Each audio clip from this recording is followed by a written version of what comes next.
What's going on, everybody? I am Scott Appleman. Welcome to our podcast. This is our first one, and we're super excited to get this started. I'm here with my mom, Cindy Appleman, who's been in the real estate and mortgage industry for over 24 years. My sister, Kristina, who's been a mortgage loan originator for a few years, has awesome programs, by the way. And my sister-in-law, Kazzerina, who has been in real estate for just as long as I have, about 7.5, 8 years, and she knows everything about all the documentation associated with purchasing and selling a home. So, welcome to the show. Welcome! Yay! We're so excited.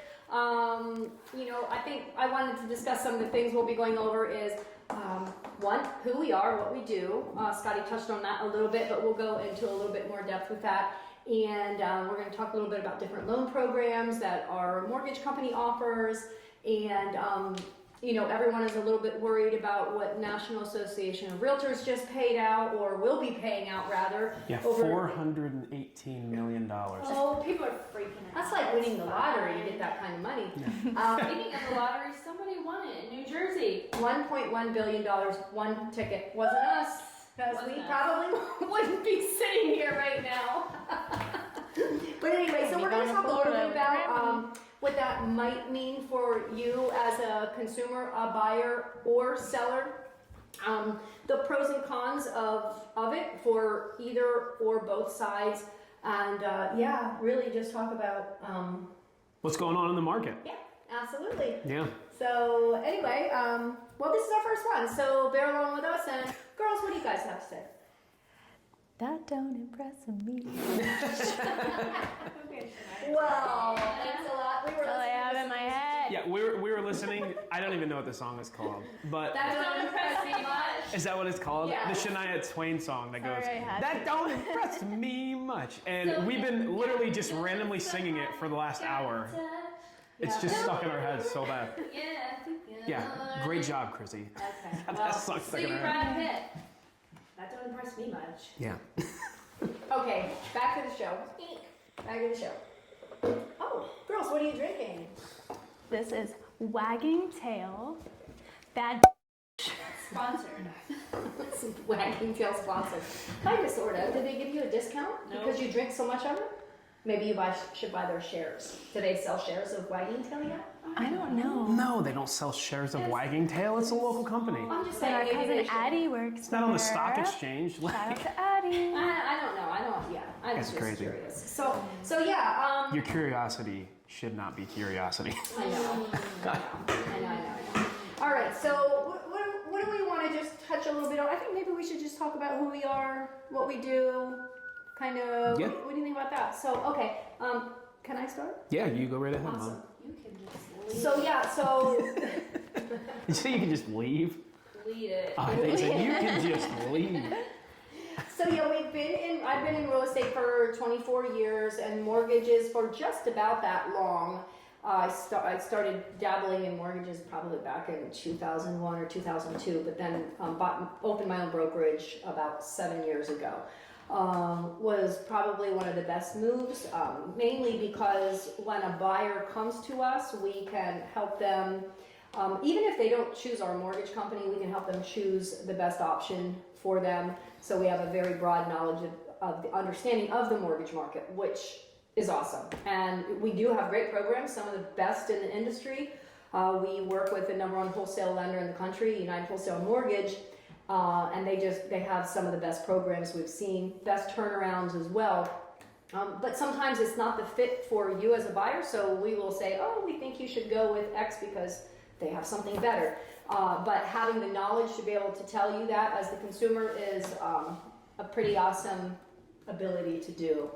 So I've been doing this for about 24 years, and about 8 years ago, I don't know. How old are you now? How old am I? I think I 27. started here about 8 years ago. So shortly after that, I think. Sure. So was he licensed? So you got licensed straight out of high school. I got like a year after I graduated. 2016. Yeah. You right after they and did. Jimmy got your license before I did, I think. No, you got your license. You guys got yours. I got You mine. guys took Jimmy- your test like 5 or 6 times, Yeah. and I passed mine the first time. Just saying. Yeah, I know. But no, It was a rough I think spot I at the was. time, okay. I think I was licensed shortly after you guys. Yeah. So it's definitely been a few years ago when COVID hit. Kristina was doing hair. She right out of high school got her cosmetology license and was doing hair. Then COVID happened. The hair industry sort of shut down for a while. We pulled her in here, and well, she's never left. She still does do hair, but she works here full time. So anyway, so we all have our strengths in the business, and I'm gonna let Scotty talk a little bit on himself because he's awesome. Go ahead, buddy. What Thanks do for you the vote do? of confidence. When we get 100 subscribers, I'll send you a fruit basket. Thank you. Make sure No there's apples. no rotten apples. Just no rotten apples. Yeah. So shout out to whoever you are putting that comment. It made our day. And the more comments you put on our videos, the more it hits the YouTube algorithm. So we appreciate you. Please. We appreciate you. Yeah. Yes, we love Anyway, it. so yeah, I'm Scott Appleman. I've been licensed for 7.5 years, maybe about 8 years now. Yeah. My strength that I provide for our team is when we list houses, I fly drone and I make and create videos for those homes, and then I select, target, market our videos through thousands of websites, getting the video that we took of your home in front of people that are only interested in buying homes like yours in your area. That's something that we offer. I've been working with buyers pretty much my whole real estate career. I've been a buyer's agent mostly until the last couple years. I've been getting more involved with listing more homes because of the stuff that we can offer. That it just helps homes sell better, higher prices, and you're getting the home in front of the right people when Scotty, you use our... you would have thought with the grades you got in school, you didn't have a brain in your head, but it comes to find out you're actually very smart. You know what's funny is when I was in school, I did good in my business courses, but I did terrible in like English and stuff just because I didn't care. But that's one thing that I'm sad about for my life is I didn't try hard in school. But I'm not super worried about it. I'm where I'm supposed to be, and it's God's plan for me. So I'm super blessed. So, Awesome. Yeah. Awesome. Okay, so let's go over to Kazzerina. Let's talk about you a little bit, Kazzy. I love to talk about myself. What is it that you bring to the table? Or I forgot to ask you. Tell us about your family. So we'll come back to that. But who are you? Why are you here? What do you do for the team? So my name is Kazzerina, if we didn't establish that yet or not. So I'm here because I got married into the family and introduced. I just got led here somehow, but I was offered a position as Cindy's assistant back in 2015 is when I first started. Yeah, I think so. So I started then as a real estate assistant / admin, and kind of developed into this transaction coordinator spot, which I really enjoy because I'm what is that personality type? I don't know, like type OCD. Type OCD? Is that on a personality disc profile, you are a super high C. Okay, Cautious.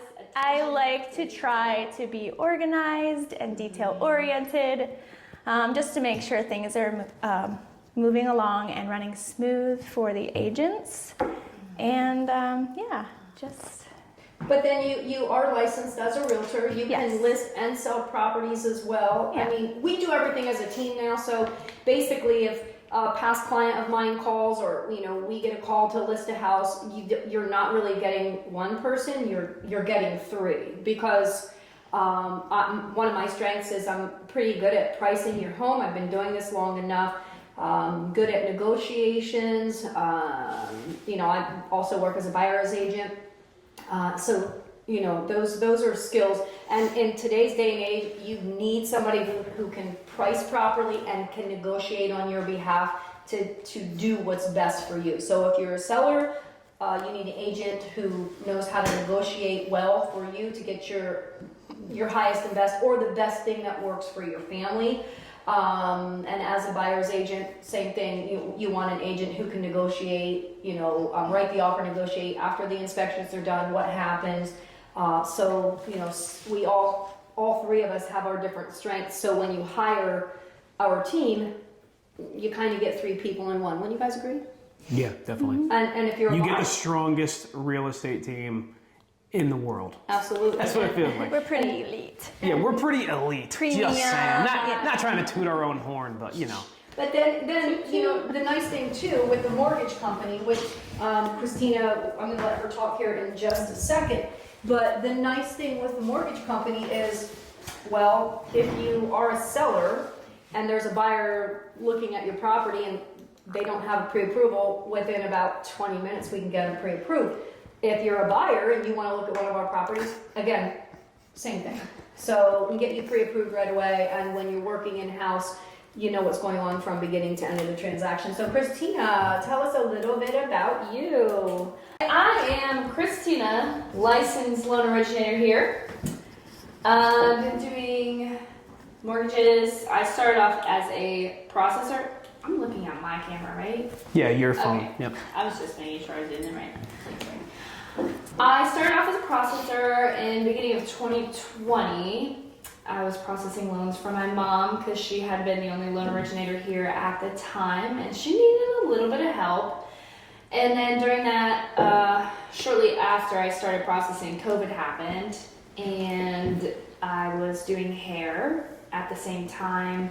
Was a part owner in a hair salon, and the hair industry had to shut down.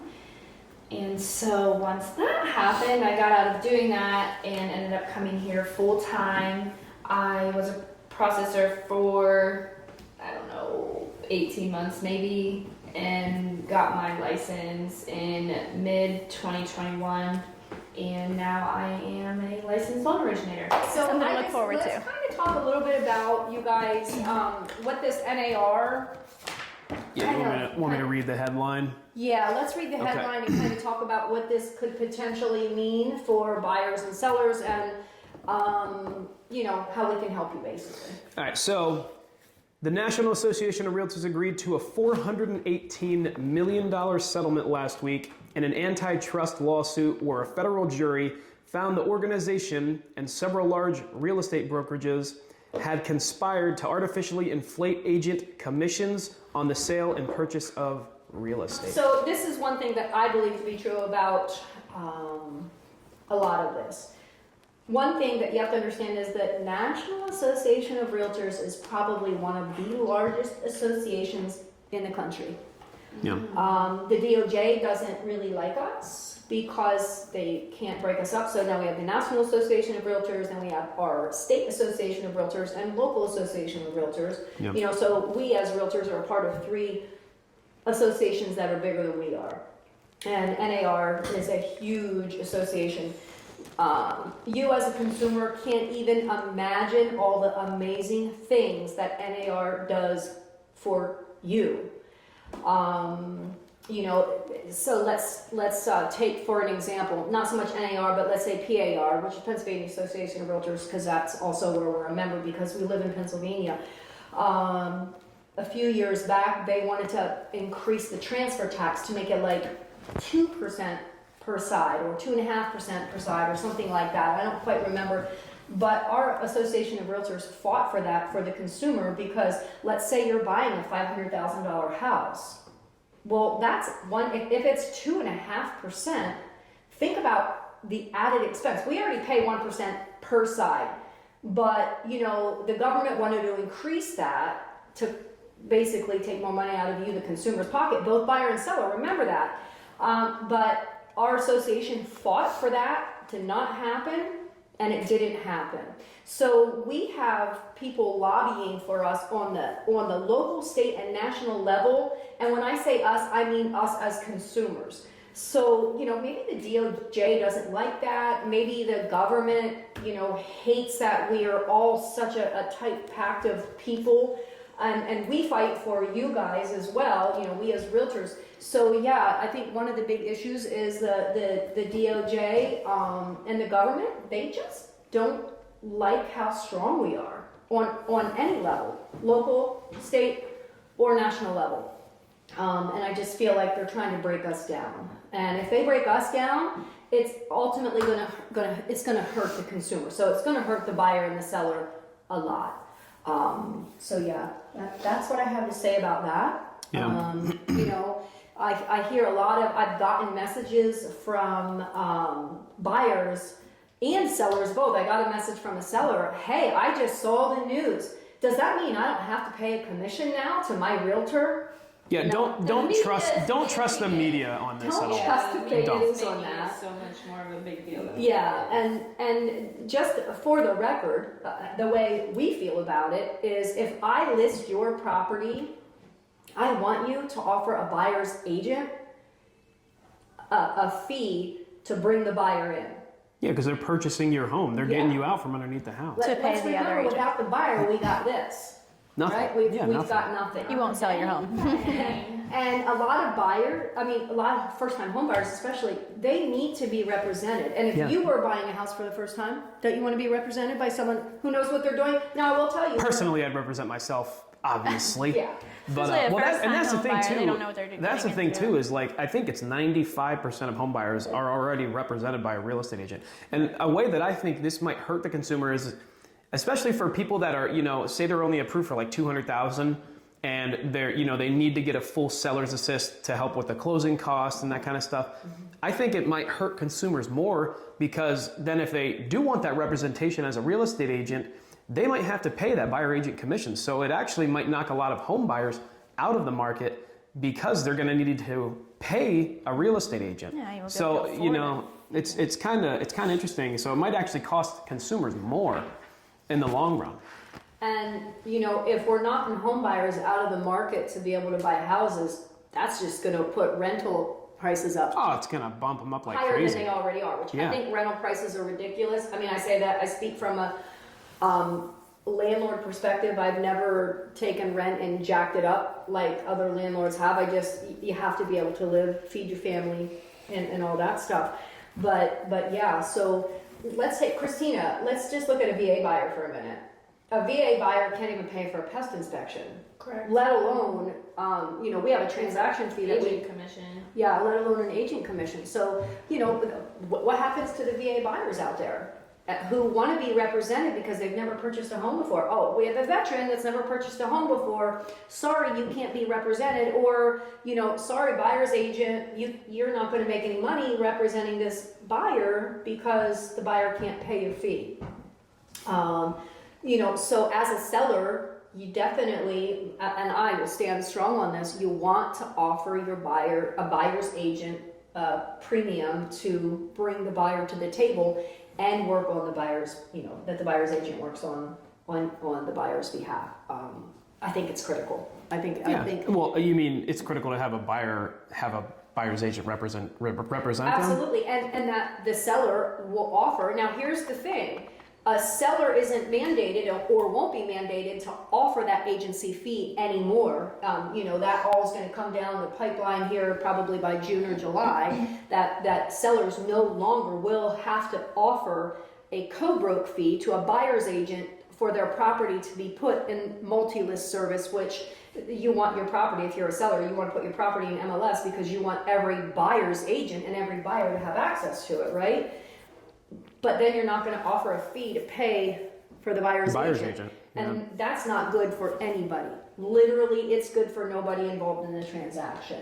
So, you know, I kind of feel like, yeah, Mr. Seller, you don't have to offer a buyer agent fee, but here is the negative part of not offering that. And then, of course, we just said that. Buyers are going to turn away from that house.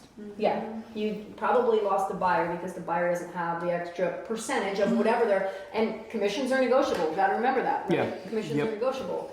But if a buyer only has $20,000 in the bank and they need 10% down and they need money for closing costs and then they need to come up with an extra, let's say my fee, our fee, right now, whether that changes or not, we don't know yet, is 3% to represent a buyer.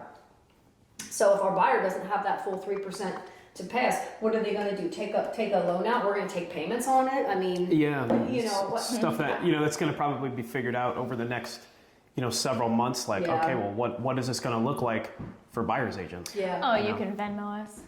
I don't think you can Venmo more than like $1,000. Just Venmo it. Don't worry about it. And then that becomes another issue. We can't. So we work for another brokerage. So we are a team under another brokerage. We're Iron Valley here. You can't pay me directly. Yeah. You have to pay the broker directly. I'm pretty sure Julie Williams doesn't take Venmo payments. Right? You never know. It's like Julie, if you do, let us know. You can pay your commission that's on a credit card. PayPal pay in 4. Pay it for, that's right. So anyway, so what's your thought on the whole thing, Kazzerina? My thoughts. Yeah, I don't know. I agree with everything that you said. I think that it's important for sellers to offer buyers that incentive for them to come into their home and hopefully sell it. Yeah, for sure. And this is the thing too, like, I mean, if you have a seller that's working with a seller's agent, they're going to be looking out for their seller. They want what's best for their seller. And if a buyer comes in there, doesn't really know what they're doing a whole lot, because there's a lot of, buying a house is a legal transaction. So there's a lot of documentation associated with purchasing a home. And if you have no idea what you're, what you're reading over or anything like that, like, you as the buyer might potentially get taken advantage of. It's And like that's the thing, you want to protect yourself. It's almost like buying for sale by owner, right? Yeah. So many sellers harm the buyers doing a for sale by owner because, and not intentionally. Yeah, Because right. guess what? When you're a for sale by owner, you normally don't know what you're doing either. So then just pretend you have a for sale by owner selling a property to a buyer who has no representation either. It just could turn out pretty bad. So, yeah. We'll see the next couple months what's going to happen. Yeah. And Kristina, sure. just out of curiosity, okay, so we have both your opinions. As a loan originator / lender, have you heard good, bad, and ugly on this? Where do you stand with it? So I haven't really heard much. I don't really know what's gonna happen. I think it'll just we'll just have to wait it out and see what happens on the lending side of it. Maybe Fannie or Freddie will try to incorporate some means of including the commission in the loan, but then that means they're financing it, so I don't know. I don't know what's gonna happen, but we'll see for sure. Yeah, so think about it. Well, I was just going to say, that's the thing That would too. be Like, people will interesting. still need to get mortgages to buy a house. Not everybody is a cash buyer out there. So, But if you are, call it. but I'm glad you actually said that, because I didn't even think about that as far as Fannie Mae or Freddie Yeah, I Mac or didn't think whatever. about If that they're either. going to be offering like, hey, you can, because they might make some changes like, here, you can pay your buyer's agent, you just have to finance it or whatever. Okay, I don't know, like what decisions. Shout out to Amanda Carey, because she is the one that actually mentioned something. She's the one that actually mentioned that to me, As a saying thought, that yeah. one of them, she heard it. I don't know if she heard it from the one thing that she watched or what, but she mentioned it to me, and I was like, oh, that's like interesting. So yeah, I'll be anxious to see. I did ask, our lender if they had any thoughts on it, but they didn't yet. Yeah. Well, let's think about that. I am going to pay you $200,000 house, so you're my buyer's agent. I'm the buyer, so I owe you $6,000. So the lender is going to let me borrow it on top of the loan I'm already borrowing. So now Will there be interest charged on top of Yeah, that? that's what I'm- Like, you know what I mean? So And with let's- rates right now at like 7%, you're talking, instead of $6,000, you might be paying like $15,000 over the 30 over year time. That's So- good. Maybe like a second. Yeah, a second mortgage. Or something. I don't Wouldn't know that what be will- terrible? So that would cost so Oh. much money. That would cost so much money. Yeah. And then let's talk about what would happen if we want to refi when rates drop. Oh, you're better hope you have equity in the property. Yeah, Because, yeah. we had that discussion about some of these, God love them, these lenders or, some of these PHFA or whatever it is, they have this, what's it called, front door program. I guess it's a good program, Yeah. but my question to one of the lenders that offers that is, okay, so they can give you up to $15,000 for your down payment and your closing costs. Let's just talk about that for a second. So I do a $200,000 house, I put 5% down. What's that? Is that 10 grand? Yeah. Okay. And then I get all the rest of my closing costs covered, which might be another 10 grand. Yeah. Right. So now rates drop, and that up to $15,000 they gave me is a grant that's forgiven over a 5-year period. Yeah, or like a 5 or 8 year period. Yeah. Like you And have then to be locked in at that for that long. And I don't have to pay it back unless I sell my house or before that time frame ends. Yeah. Yeah, or refinance. Okay, well I'm in year 2. Rates dropped to 4.5. Well, I'm not going to stick with my 7.5%. If I can go to 4.5. Okay, well, I hope you did some upgrades to that property, because if you don't have that equity, you have to come up with extra at Money, the closing yeah, table because when you're going to refinance, and that's something that you don't want when you're refinancing, is to have to bring anything to the table. Yeah, so I feel like it'd be the same way if they finance a commission. It's Right. going to be added on top of the loan. You know, Yeah. so say you do an FHA loan and you only Yeah, do it's like 3.5% down, and then get all your closing costs covered. Now you're financed at 105%. Well, yeah, it's like when FHA, they finance the upfront mortgage insurance premium. Is Take- that yeah. what they'll end up doing? Yep. Yeah, right. Including it in a loan amount? I don't know. I don't know, we'll see. And you can't refinance 100%. Like you have to Right, you have have to have at least what, like and 5% equity or something like that. You still have to pay mortgage insurance, but anyway. I'm learning so much. Well, I'm that's usually my just on the part. back end. But Yeah. so those are definitely some struggles that. Are you vaping right now? Yeah, Joe Rogan smokes weed on his podcast, man. I've just been doing it while you guys are talking, so I'm not really worried But about that's not. That's a That's vape. not marijuana. Okay, just No. Are you not kidding? getting high on the He'd be outside podcast. looking in. Not Ay, here. ay, ay. Not home. But yeah. So anyway, I think that's an issue. Go ahead, I Cassie. just want to say, I know my generation, millennials, are like the number one people. They're like flooding the rental market right now, right? Well, I also What? so let's kind of talk about that a little bit too, because I think, I mean, obviously a lot of people aren't buying right now because prices are up. Yeah. And interest rates are around like 7%. You know, and I think a lot of people that are like, I know you're like a couple years older than me or whatever, but like people our age, they've seen since, you know, we got out of high school or whatever, like rates around, you know, 4%, I mean, 2.5%. Now that rates have gone up to 7%, you know, they actually dropped a little bit in the last year because they were at 8%. But, you know, there's, you know, but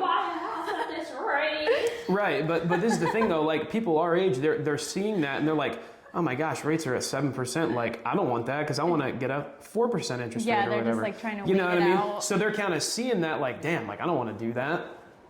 But the thing about it is the average interest rate over the last 40 years is like 7.4%. Yeah. And the Fed is expected to do some cuts. Personally, I thought it was going to come in March. I thought they were going to go from like 5.25%, 5.5% down to 4.25%. But they just haven't done that. And the Fed rate is not the same as mortgage rates, in case you guys didn't know that. We know. Okay. We know. But I didn't know that. they're expected, so the average interest rate over this past quarter was like 6.9 or something like that, 6.96, and they're expected by the end of the year.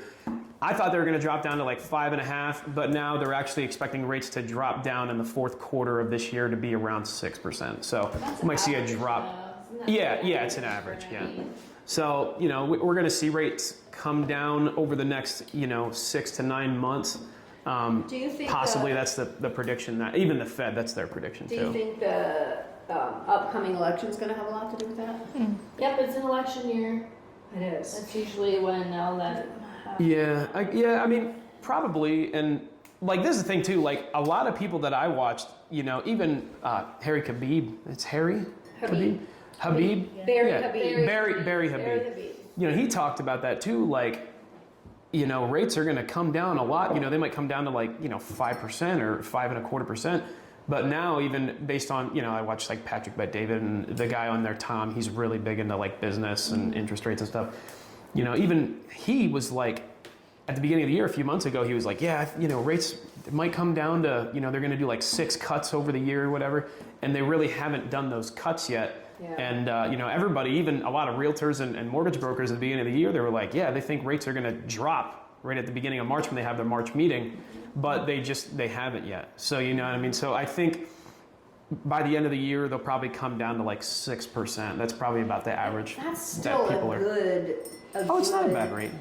Honestly, when you think about it, if you look at that rate and then you look at what you're paying on your credit cards, oh my gosh, yeah. It's amazing. Yeah, absolutely. I mean, yeah, credit card. 25%. Yeah, I was gonna say credit card interest rates are like 20%, 25%. Yeah, and really it's crazy. And that's a good thing too, bringing that up, because I feel like a lot of people, they don't want to buy or they don't want to sell their home because then they're going to have to buy with a 7% interest rate. Mm-hmm. But 1/3 of America has severe credit card debt.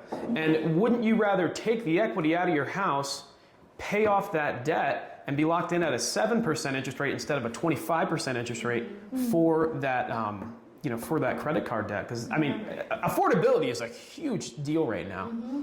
I mean, it really is. Date the rate, marry the house. Marry the house, date the rate. Because the rate is going to change, I'm sure. Yeah. I mean, I hope we're not stuck for 4 more years after this with what we're living in now. But I do believe the rates are going to go down. I believe that's what the prediction. So, yeah. And I know you, with your house, you were going to refi and then decided, oh no, you actually have a really we're good allowed rate to. right now. And I have an adjustable rate and I'm still okay. But yeah, you keep your rate right where it is. Yeah. That's not to say rates are never going to go that low again. I mean, you got like 3.5. 375. 375. Maybe. I don't remember. You're fortunate. See, you know what's crazy though is when we sold Sam and Brianna that house up in Loyalstock, like their rate was locked in at 5.25. 5.99. I thought it was 5.25, and then with the buy down, it was 4.25 for a year. No, I think it was a straight rate. We were able to, and correct me if I'm wrong, do a permanent rate buy down to 5.99. So for the life of the loan, it's 5.99. But we also did what's called a 1.0 temporary rate buy down. Yeah. You want to talk about that? Chris, you should totally talk about that. Yeah, the 1.0 buy down. I know, but you're the loan originator. I'll do it. So the 1.0 rate buy down program, it's like a temporary rate buy down program. So how it works is you ask the seller to cover the cost to purchase down your rate for 1 year. This is just for a 1.0 buy down program. Okay, go ahead, Kristina. You do it because I'm not the originator. It's better to explain it. So go ahead, Bean. Okay, first. Bean. Okay. Let's just make it clear. She is Aunt Bean. Yeah, Yeah, we call Her Kristina niece Bean is his because nephew. that's what all our kids call her. Aunt Bean. So in our Go for it, Bean. Yeah, go Bean. Go Yeah, me. First of all, you have to figure out what it's going to cost to buy down that rate, and that'll depend on what the loan amount is. And that's your job to figure And out. that's right? my job, yeah. As a Okay. loan originator, I'll figure that out because we have, technology is amazing. So we just go plug in all the numbers, blah, blah, blah, figure it out. We let you know, like, hey, this is how much you need. You need 1% to cover, the 1.0 buy down or whatever.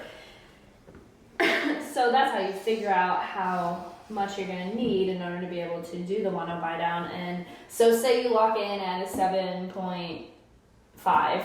Okay, so that's your initial lock. So that's what you will, That's your rate that you're locked in at. Yes. Yes. Sorry, Okay. I'm not having a good job. It's okay.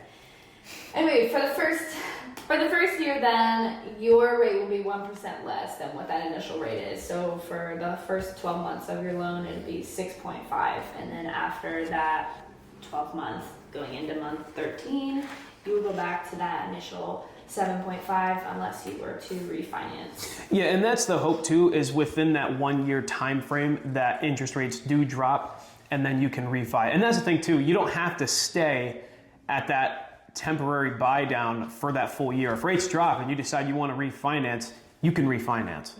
But you don't lose the money that's Right. in escrow for a temporary buy down. But that's definitely another podcast to have, about the buy down.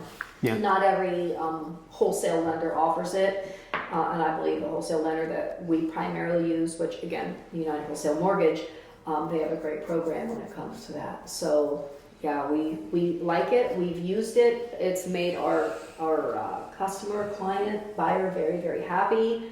But the money isn't wasted if you do refi or something happens. Yeah, the money goes towards buying down the principal of the loan. So if you have $1,000 left in it, then just your loan will be $1,000. Reduces $1,000. Yeah. Thank you guys for watching. Now we're gonna go to my mom, Cindy. Cindy, do you have any final thoughts regarding our podcast today? I do actually have a couple final thoughts. One, I cannot wait to do another one. Because this is kind of fun. Scotty said, we don't do a lot of editing on a podcast. Yeah. Well, right? most people that do podcasts, there's zero editing. Zero editing. But and now we're gonna edit a little bit because we need to kind of get used to it. Yeah. And now that I'm thinking about it, when I listen to like Patrick Bet David or whatever, because it's just one straight talk and it's live. It is, and it is great. I actually really love it. I mean, they probably do. They're probably more edited than you think. It's well, if they're pretty live, fluent. if they're live, though, then no. Yeah. We watched Fred Luther. He was live. Yeah. It wasn't a podcast though. It was a webcast. Yeah. But so I can't wait to do the next one. I really enjoyed it. I think we should do at least one a week. Oh yeah, one a week. We should do it Wednesday afternoons. Yeah, that'd be perfect. And if it happens to be that the kids have to be here when we do it, we'll put them in the podcast too. But yeah, so I can't wait to do the next one. We hope that you definitely find some value. I do want to kind of plug our Appleman Group YouTube channel, and this is probably going to be on YouTube anyway, but we're going to also turn it into a podcast, because some of the other things we have on our Appleman Group YouTube channel are the videos that we do. We do property tour videos on there. Yeah. And then we do have some, do you still have the athletes on there from last year? We didn't do any athletes this year, which kind of bummy that we didn't. Yeah, but I just had a baby and everything. I It's know, kind of crazy, but new baby here, and we have small business. Yeah, we have like small business interviews on there. Yeah. We haven't done the athlete stuff in a while, but we're gonna get back into that probably this upcoming school year after the summer or whatever. And we're gonna be getting into the surrounding. Yeah, I was going to say, and we're also going to get into some other videos that we're really excited to do. I don't want to give it away. We're going to get into some other really exciting videos just covering the area, and we're really excited to do that as well. So, yeah. So we hope you tune in for the next podcast. It'll be probably like next, well, we're doing this on a Wednesday, depending upon how long it takes Scotty to edit our F-ups in this. Will depend. Hopefully we can get them out on Wednesday, but maybe Thursday. I don't know. Yeah, we can figure something out.